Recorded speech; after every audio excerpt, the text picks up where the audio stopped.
आज की वीडियो में हम पढ़ेंगे क्लास 8 का चैप्टर नंबर 1 जिसका नाम है crop production and management. First है क्रॉप होता क्या है। देखो, जब एक जगह पर एक ही तरह के बहुत सारे पौधों को कल्टीवेट किया जाता है यानी कि उगाया जाता है तो उसे बोलते हैं क्रॉप। ठीक है, इसके एग्जाम्पल हैं cereals, vegetables, fruits etcetera. Next है, इंडिया में एक रीजन की क्लाइमेटिक कंडीशन दूसरे रीजन की क्लाइमेटिक कंडीशन से अलग होती है। ठीक है, अब क्लाइमेटिक कंडीशंस में क्या आता है, जैसे temperature, humidity, rainfall. For example आप देखो कि कश्मीर की क्लाइमेटिक कंडीशन तमिलनाडु की क्लाइमेटिक कंडीशन से अलग होती है। नेक्स्ट है क्रॉपिंग पैटर्न्स। क्रॉपिंग पैटर्न्स को दो कैटेगरी में डिवाइड किया गया है, खरीफ क्रॉप्स एंड रबी क्रॉप्स। जो खरीफ की फसल होती है वो बरसात के मौसम में बोई जाती है, जिसके एग्जाम्पल हैं पैडी, मेज, सोयाबीन, ग्राउंडनट एंड कॉटन। ठीक है, इसी तरह से जो रबी की क्रॉप्स हैं वो विंटर के सीजन में बोई जाती हैं, जिसका एग्जाम्पल है वीट, ग्राम, पी, मस्टर्ड, लिनसीड। नेक्स्ट है, क्रॉप को लगाने से लेके उसके हार्वेस्टिंग तक बहुत सारे स्टेप्स को फॉलो करना पड़ता है, जिसमें फर्स्ट है सॉइल को प्रिपेयर करना, बीज बोना, उसके बाद सॉइल में फर्टिलाइजर्स एंड मैन्योर ऐड करना, इरिगेशन। ठीक है, क्रॉप को वीड्स से प्रोटेक्ट करना। वीड्स क्या होते हैं, खरपतवार। उसके बाद है क्रॉप को हार्वेस्ट करना। नेक्स्ट स्टेप है फिर जो हार्वेस्ट की हुई क्रॉप है उसको स्टोर करना। फर्स्ट स्टेप है क्रॉप प्रोडक्शन में प्रिपरेशन ऑफ सॉइल। इसमें सॉइल को टर्न किया जाता है एंड लूज किया जाता है। ठीक है, जब सॉइल को टर्न एंड लूज किया जाता है तो क्या होता है कि जो न्यूट्रिएंट रिच लेयर होती है वो ऊपर आ जाती है। ठीक है, जिसकी वजह से जो प्लांट्स हैं वो इजीली उस न्यूट्रिएंट को एब्जॉर्ब कर सकते हैं। ठीक है, सेकंड है कि जो प्लांट्स की रूट हैं वो सॉइल में इजीली पेनिट्रेट कर सकती हैं। थर्ड है कि जो प्लांट्स की रूट हैं वो सॉइल में इजीली ब्रीथ कर सकती हैं क्योंकि जो सॉइल है वो लूज हो गई है। ठीक है, नेक्स्ट है कि जो सॉइल में रहने वाले अर्थवॉर्म एंड माइक्रोब्स हैं उनकी भी ग्रोथ अच्छी होती है जब सॉइल टर्न हो जाती है, लूज हो जाती है। देखो, सॉइल को लूज एंड टर्न करने की जो प्रोसेस होती है उसे बोलते हैं टिलिंग और प्लगिंग। नेक्स्ट है एग्रीकल्चरल इम्प्लीमेंट्स। सॉइल क्लम्प्स को ब्रेक करने के लिए एंड वीड्स को रिमूव करने के लिए एग्रीकल्चरल इम्प्लीमेंट्स का यूज़ किया जाता है। इसमें फर्स्ट है प्लग।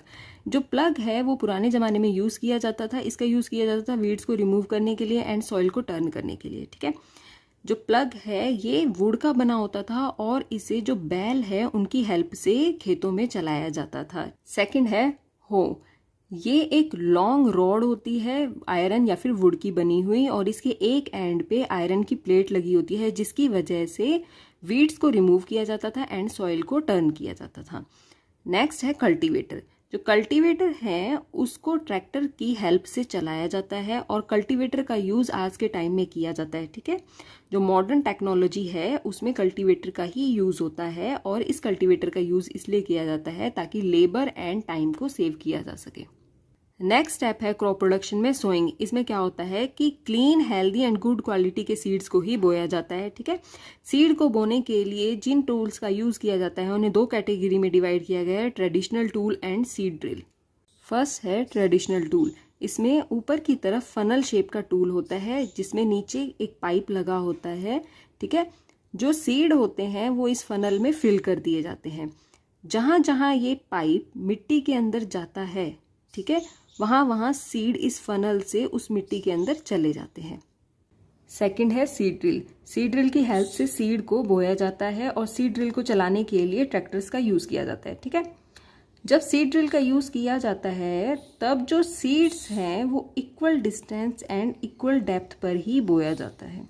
देखो, जब सीड ड्रिल से सीड को बोया जाता है तो जो सीड ड्रिल है वो सीड्स को सॉइल से कवर भी करती रहती है। ठीक है, सॉइल से कवर कर देती है जिसकी वजह से जो बर्ड्स हैं वो सीड्स को नहीं खा पाते। Second, it saves time and labour. Next step है क्रॉप प्रोडक्शन में एडिंग मैन्योर एंड फर्टिलाइजर्स। देखो, सॉइल के अंदर फर्टिलाइजर्स एंड मैन्योर इसलिए ऐड किए जाते हैं ताकि प्लांट की ग्रोथ अच्छी हो सके। मैन्योर क्या होते हैं, मैन्योर ऑर्गेनिक सब्सटेंसेस हैं जिनको प्लांट एंड एनिमल वेस्ट के डिकम्पोजिशन से बनाया जाता है। फर्टिलाइजर्स क्या होते हैं, फर्टिलाइजर्स केमिकल्स होते हैं जो रिच होते हैं पर्टिकुलर न्यूट्रिएंट में। ठीक है, फर्टिलाइजर्स को फैक्ट्रीज में बनाया जाता है। फर्टिलाइजर्स के एग्जांपल हैं urea, ammonium sulphate, potash, NPK. NPK का मतलब ये है नाइट्रोजन, फॉस्फोरस एंड पोटेशियम। देखो जब किसी चीज़ को ज़्यादा से ज़्यादा यूज़ करते हैं, एक्सेसिवली यूज़ करते हैं, तो वो हार्मफुल भी हो जाती है। जैसे अगर फील्ड्स में, खेतों में फर्टिलाइजर्स को एक्सेसिवली यूज़ किया जाता है तो इसकी वजह से वाटर पॉल्यूशन भी हो जाता है। देखो होता क्या है, जब बारिश होती है तो खेतों का पानी नदी नालों में भी बह के जाता है। अब खेतों में पहले से क्या है, फर्टिलाइजर्स है, वो भी बहुत ज़्यादा अमाउंट में, ठीक है। तो जो फर्टिलाइजर्स के केमिकल हैं वो कहाँ चले जाएंगे, वाटर में चले जाएंगे, जिसकी वजह से वाटर पोल्यूशन होगा। अब देखो मैन्योर का काम क्या होता है। जो मैन्योर्स होते हैं वो सॉइल टेक्सचर को इम्प्रूव करते हैं, वाटर रिटेनिंग कैपेसिटी सॉइल की अच्छी कर देते हैं, साथ के साथ ये सॉइल को न्यूट्रिएंट रिच भी बनाते हैं। नेक्स्ट है कि सॉइल के न्यूट्रिएंट्स बने रहें उसके लिए क्या करना चाहिए। देखो मैन्योर्स का यूज़ करना चाहिए, साथ के साथ डिफरेंट क्रॉप्स को ऑल्टरनेटिवली ग्रो करना चाहिए, ठीक है। जब डिफरेंट क्रॉप्स को ऑल्टरनेटिवली यूज़ करते हैं तो इसे बोलते हैं क्रॉप रोटेशन। इसके एग्जांपल है कि लेग्यूम्स को अगर एक सीज़न में ग्रो किया जाए एंड दूसरे सीज़न में वीट को ग्रो किया जाए तो ये एग्जांपल हो जाता है क्रॉप रोटेशन का, ठीक है।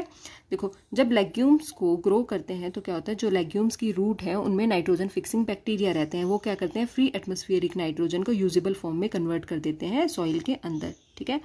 अब लेग्यूम्स के बाद जो नेक्स्ट क्रॉप लगाई जाएगी वो इस नाइट्रोजन रिच सॉइल का यूज कर सकेंगे, ठीक है। नेक्स्ट स्टेप है क्रॉप प्रोडक्शन में इरिगेशन। इरिगेशन क्या होता है, the supply of water to crops at regular intervals is called irrigation.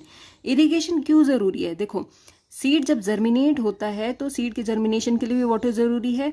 Second, जो सॉइल के अंदर न्यूट्रिएंट्स हैं जब वो वाटर के अंदर डिजोल्व हो जाते हैं तभी वो प्लांट के सभी पार्ट में पहुंचते हैं। थर्ड, सॉइल के मॉइस्चर को रिटेन कैसे किया जा सकता है, वो भी वाटर से ही होता है।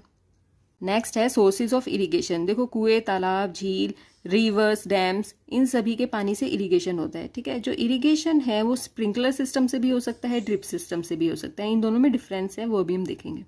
फर्स्ट है स्प्रिंकलर सिस्टम। इसमें क्या होता है, एक पाइप लगा होता है ऐसे ऊपर की तरफ, उसके ऊपर एक फव्वारा सा लगा होता है जिसमें से पानी निकलता है, ऐसे लगता है जैसे बारिश हो रही है, ठीक है। इस सिस्टम का यूज मेनली उन जगहों पे किया जाता है जहां पर अनइवन लैंड होती है, ठीक है, एंड जहां पर वाटर अवेलेबल नहीं होता सफिशिएंट अमाउंट में। सेकंड है ड्रिप सिस्टम। इस सिस्टम में क्या होता है, जो वाटर है वो रूट्स के पास ही ड्रॉप बाय ड्रॉप जाता है। इस टेक्निक का यूज किया जाता है फ्रूट प्लांट्स को पानी देने के लिए, जो गार्डन ट्रीज है उन्हें पानी देने के लिए, एंड इस टेक्निक से बिल्कुल भी वाटर वेस्ट नहीं होता। नेक्स्ट स्टेप है क्रॉप प्रोडक्शन का, प्रोटेक्शन फ्रॉम वीड्स। वीड्स क्या होते हैं, जब क्रॉप्स ग्रो कर रही होती हैं तो उस टाइम पर कुछ अनडिजायरेबल प्लांट्स नेचुरली ग्रो कर जाते हैं, इन्हीं अनडिजायरेबल प्लांट्स को बोलते हैं वीड्स। अब वीड्स को क्रॉप से अलग करना क्यों ज़रूरी होता है, क्योंकि कुछ वीड्स पॉइजनस होते हैं एनिमल्स एंड ह्यूमंस के लिए, एंड जो वीड्स हैं वो हार्वेस्टिंग के टाइम पर प्रॉब्लम क्रिएट करते हैं। देखो हार्वेस्टिंग के टाइम पर अगर weed seeds and crop seeds मिल जाएंगे तो क्या होगा कि जो फार्मर की अर्निंग है वो कम होगी। सेकेंडली, अगर क्रॉप सीड से वीड सीड्स को अलग किया जाएगा तो उसके लिए लेबर का भी यूज़ होगा, ठीक है, तो वो भी वेस्ट ही जाएगा। सेकेंडली, टाइम का भी वेस्टेज होगा। नेक्स्ट है वीड्स को कंट्रोल करने के लिए कुछ केमिकल्स का यूज़ किया जाता है, इन केमिकल्स को ही वीडिसाइड्स बोलते हैं। वीडिसाइड्स का एग्जाम्पल है 2,4-D। वीडिसाइड्स का स्प्रे करने का बेस्ट टाइम तब होता है जब वीड्स की वेजिटेटिव ग्रोथ हो रही होती है। क्रॉप प्रोडक्शन का नेक्स्ट स्टेप है हार्वेस्टिंग। जब क्रॉप मैच्योर हो जाती है यानी कि जब फसल पक जाती है उस टाइम पर हार्वेस्टिंग होती है। हार्वेस्टिंग मैन्युअली भी की जाती है with the help of sickle, and इसको मशीन की हेल्प से भी करते हैं। मशीन जिससे हार्वेस्टिंग की जाती है उसे हार्वेस्टर बोलते हैं। देखो क्रॉप की हार्वेस्टिंग के बाद जो ग्रेन सीड्स होते हैं उनको उनके चेफ से सेपरेट किया जाता है, इस प्रोसेस को ही थ्रेशिंग बोलते हैं। क्रॉप प्रोडक्शन का लास्ट स्टेप है स्टोरेज। देखो जो हार्वेस्टेड ग्रेन्स है उनको स्टोर करना जरूरी होता है। स्टोरेज से पहले कुछ चीजों का ध्यान रखना चाहिए कि जिस भी ग्रेन को स्टोर किया जा रहा है वो ड्राई होना चाहिए, एंड जिस प्लेस पर ग्रेन्स को स्टोर किया जाता है वो प्लेस भी ड्राई होना चाहिए।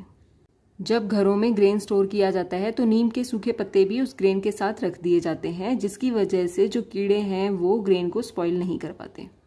देखो हमें प्लांट से तो फूड मिलता ही है, प्लांट्स के साथ साथ हमें एनिमल से भी फूड मिलता है, जैसे मिल्क, एग्स, चिकन एटसेट्रा। जिन एनिमल से फूड मिलता है उन एनिमल्स को पाला जाता है, और एनिमल्स को पालने को ही बोलते हैं पशु पालन यानी कि एनिमल हस्बेंड्री।